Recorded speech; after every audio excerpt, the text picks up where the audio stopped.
That's funny. I was thinking that maybe you could choose someone instead of someone raising their hand.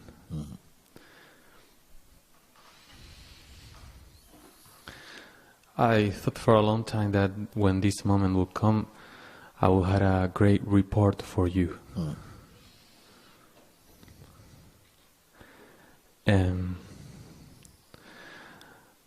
Today I see and I feel a lot of embarrassment because of a huge amount of arrogance. I thought I knew something. I thought I knew things. And I was behaving very arrogant in an arrogant way. And now I see that I don't know anything.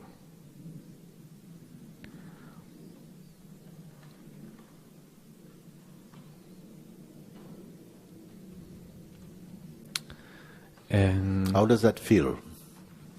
How does it feel when you say these words, I don't know anything, right now? How does it feel for you? It feels like a start. Yes. Yes. And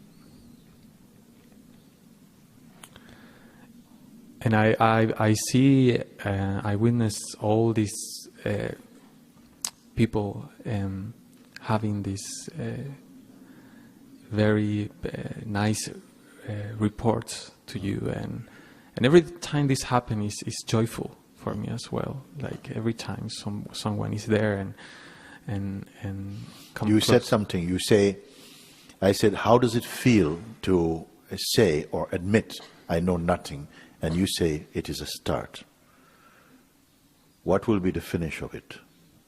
That you will know something? Stop for a moment, slow down. You say it is a start. I feel what you say. It's good. It is a start, like something fresh, something sincere, at least now. Okay? So what will be the end of it? It is a start. That I don't know anything, I admit I don't know anything. So keep on knowing nothing. Keep on not wanting to find something, because the wanting to find something, the mind feels if I learn enough, I will learn my way into freedom maybe. That's one of the illusions. If I learn enough and study enough, and people who have studied tremendously, pundits of knowledge, have studied tremendously, sometimes find their knowledge gets in the way now. I've studied all these things, and something in me knows it's nothing. But I can't give it up, because I've acquired so much of this nothing. And I have to use it for something. You put the value still on it or something. So you say it is a start, then where will be the end? Where will be the end? Will it be to know something now? I say no. Keep on going, knowing nothing. So if you put all of this, including your desires, okay, now I know nothing. Now let me see if I can start know the proper something. And I said, no, let's go for a moment and see. Keep knowing nothing. Keep knowing nothing, no. And examine the environment of your own self. No. And this is where I feel now a little bit desperate, because it's as if I am so used to be only doing or being only understanding. I realize that even though it is said that it's not that way, I can't seem to be myself. This is important also, because for a long time we move from one thing to another thing. We're like Tarzan in the jungle. He swings on one vine, he takes next one, then he has to let go the next one, isn't it? Otherwise he's dangling between two things. So he swings on one piece of knowledge, then you get to another one, then you must let the whole one, then you must move on. So now you've come to something, no knowledge then, no nothing now, and then you feel you're left on your own for a moment. And everyone who comes to the stage, some anxiety is there, because now I don't know what to do. I feel completely lost. So yeah, you stay like this for a moment. Experience this feeling of feeling lost, but don't wallow in it. There's something else that's there that's actually not lost. It's not lost. It has no direction. You see? But in front of it, the mind, who's usually up to some activity, is feeling, oh, what do I do now? You're taking all my tools. You're taking all my maps, all my jobs. Now, then what can I do? How can I live like this? And this is still, the chatter is still going on. And you feel a bit lost. I don't know how to do nothing. Okay? But this is still just a noise. You see? And you are aware of this noise. Don't identify with this noise then, you see.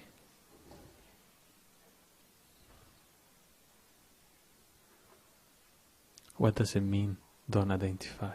Meaning that you feel this noise from the mind, some kind of an identity that you have been wearing for a while feels maybe a bit lost. I'm not accustomed to not having something to do. So there's a bit of anxiety, some discomfort. But you are aware of this discomfort, this feeling. So just watch it without any passion. Just let it be there for a moment. Because what we all do is we try to run to the next action. You see, you try to go to the next thing because you can't bear your own silence. As yet we have not come to silence, we've only come to the end of activity for a moment. I can't know what is to be myself. Say? I cannot know what is to be myself. Yes. It's not this type of knowing. It's not the classical knowing, which is one thing knowing another thing. It's not that type of knowing. You tell me not to do anything about it, not to go there. Yeah. But I feel that as a synonym of being myself. And what I actually feel is a strong pull out of myself. Yes, okay. This being yourself, when I speak it, feels very uncomfortable in your listening. Because this being yourself, you say, but I don't know, it may be not the right words you say, I don't know how to be myself. It actually pulls me out of myself. But how can it pull you out of yourself? When I say be yourself, I mean remain. Then maybe you say, but I don't know what self there is to remain. Are you saying like that? Something like that, yes. And if I say be nothing, also it still creates something. And if I say be, if you say be nothing, it creates a peacefulness. If you say be, it creates stress. A stress. If I say be nothing, it creates a peacefulness. If I say be, it creates a stress. So to be is more stress than to be nothing. Yes, because when you say be, yeah, it feels like I have to do something. Okay.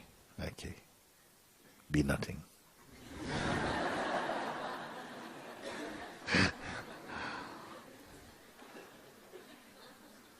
Because be nothing is be for me, you see.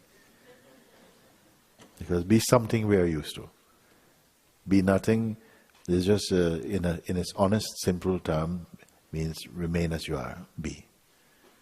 But if you have the sort of mind that goes and goes, well, that's kind of, then you must be aware of that.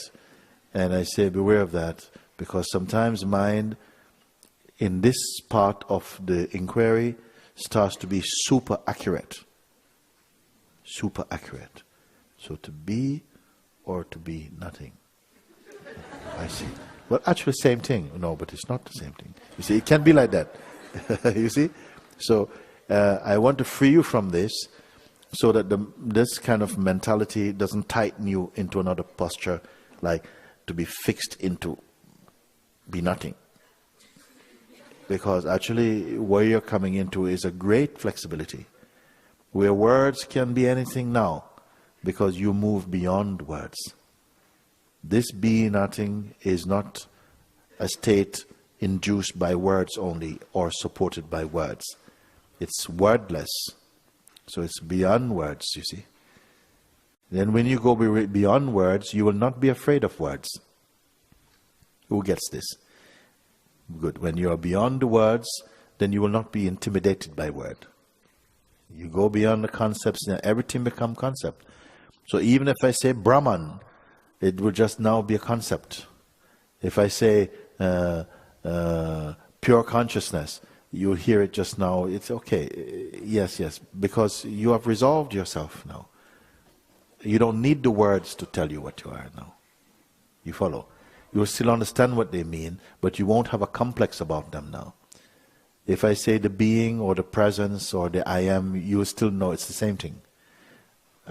At a certain point, you know all the words are the same thing. It's all the same thing.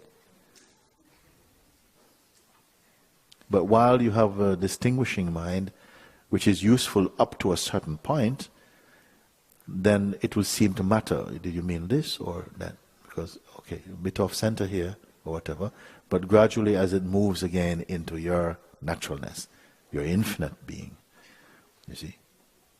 Don't be twisted by the words. They're just a sense. They're just a pointing finger.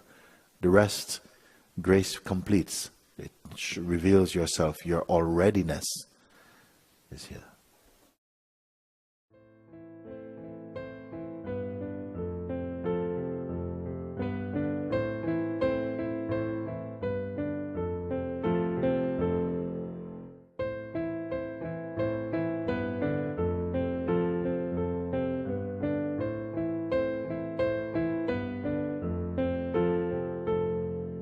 Take me